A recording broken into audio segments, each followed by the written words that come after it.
হেই বন্ধুরা, কেমন আছেন সবাই? আশা করি অনেক ভালো আছেন। আজকে আমি কথা বলবো দুইটা স্পেশাল জম্বি সার্ভাইভাল মুভি নিয়ে।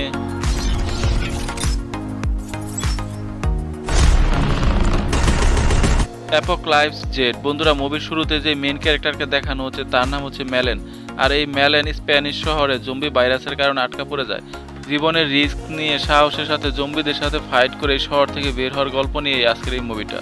তো মেলেনের ফ্যামিলি বলতে তার একমাত্র বোনকে দেখানো হয়, যার নাম থাকে বেলেন, আর তার বিয়ে হয়েছে হাজারো মাইল দূরে অন্য একটা শহরে। তো ফার্স্টের দিকে মেলেন টিভিতে একটা নিউজ দেখতে পায়, আর সেই নিউজে বলা হচ্ছে সরকারের পক্ষ থেকে শহরে একটা ভাইরাস আস্তে আস্তে ছড়াচ্ছে, আর সেই ভাইরাসের কারণে শহরের মানুষদেরকে একসাথে একটা সেফ হাউসে নিয়ে যাওয়া হবে, কোয়ারেন্টাইন করা হবে। এদিকে বেলেন এই বিষয়টা জানার পরে বেলেন চাচ্ছিল তার ভাই তাদের সাথে থাকুক, তাই বেলেন তার ভাইকে অনেক রিকোয়েস্ট করে তাদের সাথে চলে আসার জন্য। মেলেনকে বলে পরের দিনে ফার্স্ট ফ্লাইটে যেন তাদের কাছে চলে যায়। মেলেন যদিও প্রথমে রাজি হচ্ছিল না, পরে বোনের কথা আর ফেলতে পারে না, পরে রাজি হয়ে যায়। পরে সে এয়ারপোর্টে যায় বোনের কাছে যাওয়ার জন্য, কিন্তু এয়ারপোর্টে যাওয়ার পরে ওইখানে শুরু হয় কাহিনী। এয়ারপোর্টে যাওয়ার পরে সবকিছু ঠিকঠাকই ছিল, সুন্দরভাবে ইমিগ্রেশন হচ্ছিল, কিন্তু হঠাৎ করেই সব ফ্লাইট ক্যান্সেল হয়ে যায়। এয়ারপোর্টে একটা বিশৃঙ্খলা সৃষ্টি হয়ে যায়, মানুষ আতঙ্ক হয়ে যায়।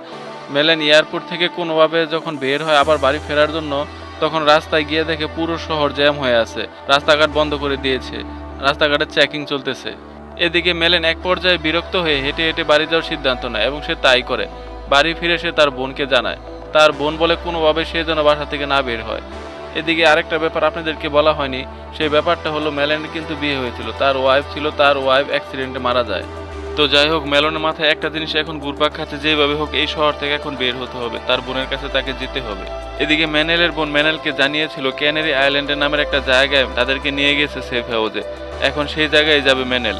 ক্যানারি আইল্যান্ড তো অনেক দূরের পথ, এখন দেখার বিষয় এই শহর থেকেই বের হতে পারে কিনা ম্যানেল, কারণ পুরো শহরে জম্বি ভাইরাস ছড়িয়ে গেছে, তাকে প্রতিটা পদে পদে জম্বির সাথে ফাইট করে এই শহর থেকে বের হতে হবে।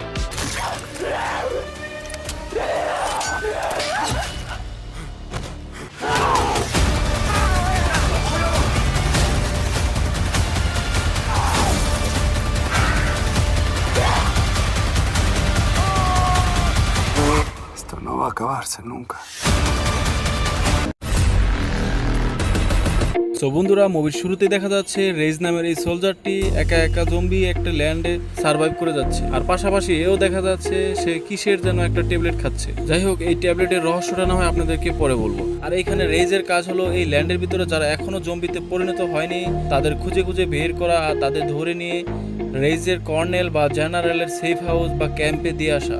আর দিয়ে আসার পরে কর্নেলরা সার্ভাইভারদের সাথে কি করে সেটা রেজ ফার্স্টে জানতে পারে না। পরে যখন রেজ আরো একটা মেয়েকে ধরে নিয়ে তাদের কর্নেলের কাছে নিয়ে দিয়ে আসার পরে ওই মেয়েটিরই বোন রেজকে অ্যাটাক করে, আর রেজের মাথায় গান রেখে বলে, তুমি আমার বোনকে কোথায় দিয়ে এসেছো, এখন তুমি আমার বোনকে তুমি উদ্ধার করবে। তারপর এখানে একটা মুভির টুইস্ট বের হয়, এখানে দেখা যায় একটা জম্বি মেয়ে, তাকে যদি একটু ব্লাড দেওয়া হয় তাহলে সে তার নিজেকে কন্ট্রোল করতে পারে, এবং ওই জম্বি মেয়েটির একটা স্পেশালিস্ট পাওয়ার হলো সে অন্য জম্বিদেরকে কন্ট্রোল করতে পারে। তারপরে ওই স্পেশালিস্ট জম্বি মেয়েটি রেজকে হেল্প করে তার টিম নিয়ে ওই কর্নেলদের কাছ থেকে ওই মেয়েটিকে উদ্ধার করার জন্য। জীবন অনেক জম্বি মুভি তো দেখছেন, বিশ্বাস করেন এই মুভিটি দেখার পরে আপনি বলবেন মনে মনে যে আসলে অন্যরকম একটা জম্বি মুভি দেখলাম। আর আপনাদের জন্য আরো একটা সারপ্রাইজ হলো, এই মুভিটা আপনার ইউটিউবে সার্চ দিলে হিন্দি ডাব শো পেয়ে যাবেন। সো বন্ধুরা, এই ছিল এই মুভির শর্ট এক্সপ্লেনেশন। আবার দেখা হবে নতুন একটা ভিডিওতে, ওই পর্যন্ত ভালো থাকবেন, সুস্থ থাকবেন, bye bye, tata. That's one of those sons of bitches. Fucking A.